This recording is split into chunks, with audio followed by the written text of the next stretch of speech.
Você já me ouviu falando aqui outras vezes que o ano 11 é um ano muito importante para os senhores do mundo, porque eles creem na questão de que o 11 seja o número do Deus deles e que o 10 seria, no entanto, o número do Deus Yahvé, e o deles sendo 11 seria um passo além de Deus. Pois bem, 2009 é um ano 11 para eles, porque nós temos o 2 mais o 9, 11. Assim também, 1901 foi ano 11 para eles. 9 mais 1, mais 1. Da mesma forma, o ano 1910 também foi ano 11. E neste ano de 1910, os senhores do mundo criaram diversas redes para nos aprisionar, diversos métodos para nos escravizar, que estão funcionando e muito bem, cumprindo seu papel até os dias de hoje. Eu vou me atentar aqui nesse exercício que vamos fazer em apenas um desses investimentos que os senhores do mundo fizeram em 1910, o último ano 11 antes de 2009. Chama-se o Banco Central Americano, ou a Reserva Federal Americana. O que aconteceu nesse ano? Nos Estados Unidos, na Geórgia, coincidência ou não, onde estão as placas guias que trazem ali as 10 metas dos senhores do mundo quanto à humanidade, e que inclusive, entre elas, está bem descrito ali em vários idiomas, de que a população deve girar em torno de 500 mil pessoas. Além da placa da Geórgia, no estado da Geórgia, também tem os caixões da FEMA. Os caixões da FEMA estão centrados basicamente no estado da Geórgia. E coincidência ou não, em 1910, neste mesmo estado da Geórgia, reuniram-se as famílias Illuminati. Lideraram essa reunião, foi uma única reunião, foi liderada pela família Rothschild e pela família Rockefeller, que são os principais expoentes dos Illuminati. Nessa época, essas duas famílias eram as líderes, como são até hoje, dos bancos que forneciam dinheiro para os Estados Unidos na época e que hoje fornecem para o planeta inteiro, por bem dizer, ou quase o planeta inteiro. E o que aconteceu nessa reunião? Participaram as famílias Illuminati, os senhores do mundo, liderados pelos Rothschild e pelos Rockefeller. Eles criaram nesse ano a Reserva Federal Americana, o Banco Central Americano. Um banco privado, não é do governo. E o que ocorreu naquela reunião? Chamaram, além das famílias que comandam o mundo, também os proprietários de bancos, que faziam competição entre eles próprios. Chamaram para um acordo, para uma negociação. Nessa época, eles já patrocinavam cada um seus candidatos ao Senado, à presidência da República Americana. Só que a partir de então, proporam a criação da Reserva Federal. E com esse banco, eles teriam então agora uma ordenação dos trabalhos, um trabalho melhor organizado. Em termos práticos, podemos dizer que eles estavam ali formando o cartel dos banqueiros, que existe até os dias de hoje, que controla a economia mundial nos dias atuais.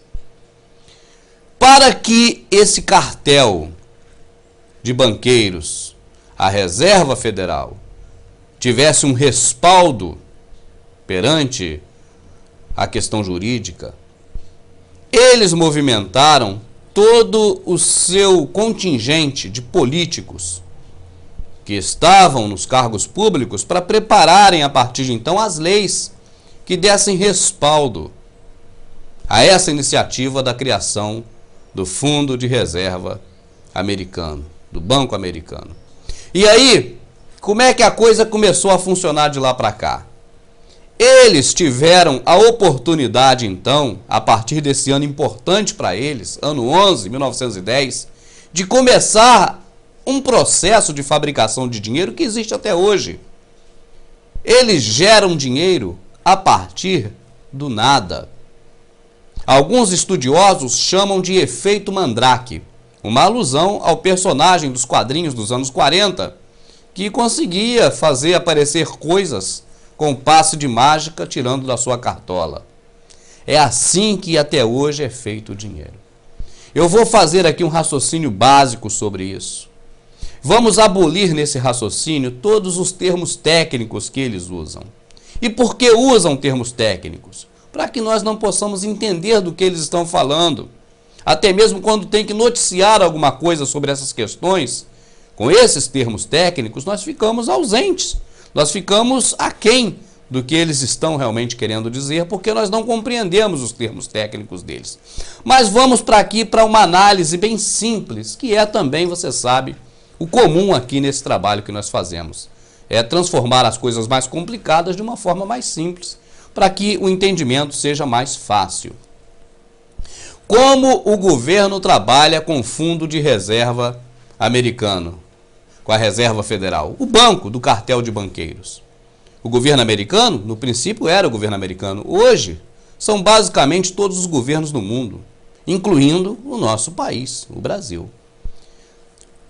Vamos começar do seguinte princípio.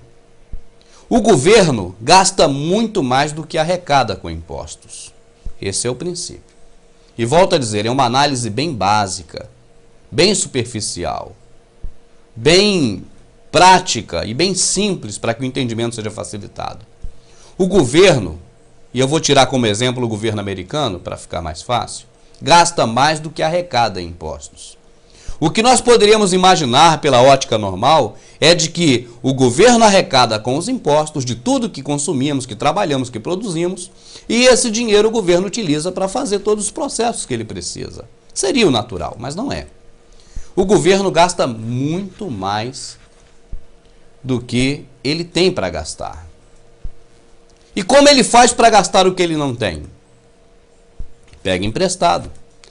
Como o governo pega emprestado? Primeiro, ele vai para a sua gráfica, fabrica um papel muito bacana, com uns desenhos muito bem elaborados e chamam de bônus do tesouro.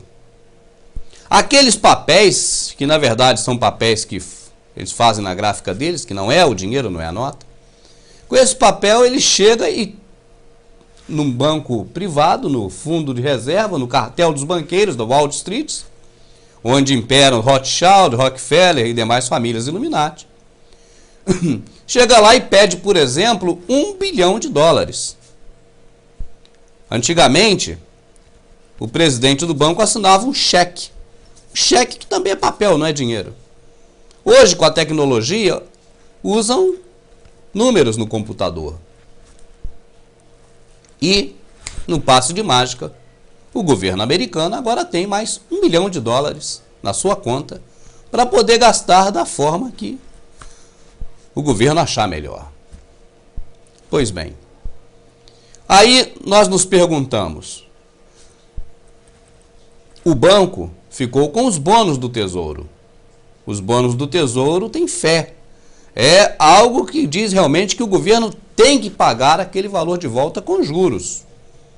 O governo não tem dinheiro, porque está gastando mais do que arrecada. Mas o governo tem esses bônus para emitir. A iniciativa privada, o cartel dos banqueiros, a Reserva Federal, emite agora sim o cheque ou os números de computador. E esse dinheiro vai para a conta do governo.